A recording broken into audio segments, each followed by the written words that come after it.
దిగి వచ్చాడా? ఏం జరుగుతుంది? ఎప్పుడు రిలీజ్? June 27th. ఇప్పుడు చెప్పేది ఇప్పుడా? సంవత్సరాలు పోస్ట్ పోన్ చేసినట్టు కదా. బిగ్గెస్ట్ లెర్నింగ్ కర్వ్ ఏంటంటే విఎఫ్ఎక్స్. 1,80,00,000. రేపు చూసిన దానికి మోహన్ బాబు క్యాష్ కొట్టాడా? డబ్బా కొట్టుకోవాలి ఒకసారి.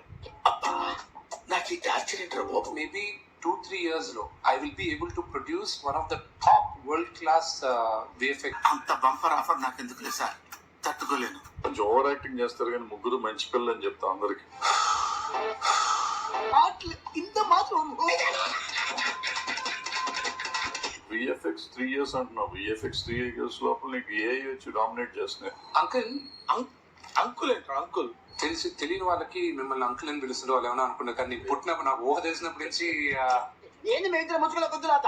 మోహన్ లాల్ గారు, ప్రభాస్, అక్షయ్ కుమార్ గారు వీళ్ళందరూ సినిమాలో ఉన్నారు కాబట్టి ఈసారి 5 సుమారు పెడతా. అన్ని వాళ్ళు ఎందుకురా? పెళ్లిగా నట్టమా?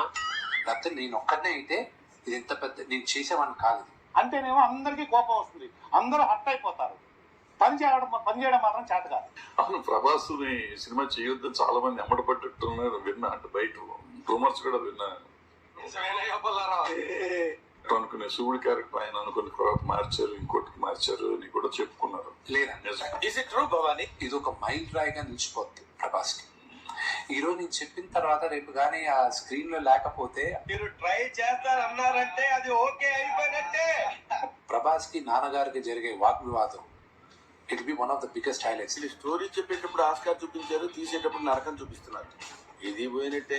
మోహన్ లాల్ గారిని విష్ణు వచ్చి మాట్లాడతాడా నాన్న, అంకుల్ ఇలా చేయాలి, మీరు చేస్తే బాగుంటది అది ఇది.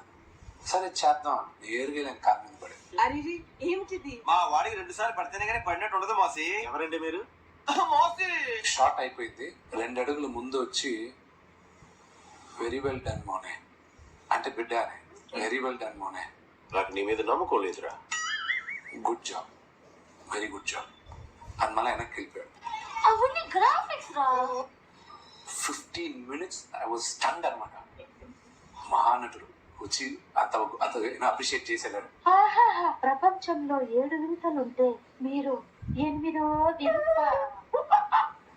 ఐ వాజ్ రియలీ అది నమ్మలేకపోయింది. ఈ రోజుకి ఆయన మాట్లాడేది ఇప్పుడు మాట్లాడినట్టు ఉంటుందో లేదో. అసోసియేషన్ ప్రెసిడెంట్ గా నిలబడినప్పుడు ఫస్ట్ ఫోన్ చేసి తిట్టింది మీరేనా? మన కావాల్సింది కూడా అదేలేమ్మా. మీకు అవసరమా, మీకున్న పనుల్లో ఇది అవసరమా, నీకు ఎందుకు ఇది? దాని తర్వాత మీకు రీజన్ చెప్పిన తర్వాత అయితే వెనకాడకు నువ్వు వెళ్ళి చూసుకో. వాడే ఉద్దేశంతో అన్నాడు. మంచి ఉంటే 10 మందికి ముందు చెప్పండి, చెడు ఉంటే చెవులో చెప్పండి అన్నమాట. ఆ పాలసీ నేను ఫాలో అయ్యాను.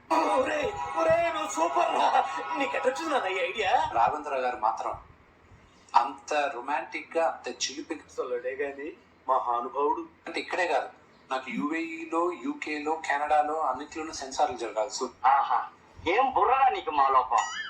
వన్స్ లొకేషన్ లో దిగిన తర్వాత ఒక్క సెక్యూరిటీ ఉండకూడదు అక్కడ. ఎందుకంటే అక్కడ ఉన్న వాళ్ళను సమానులే. మీకు లైట్ బాయ్ నేను ఇద్దరం సమానులమే.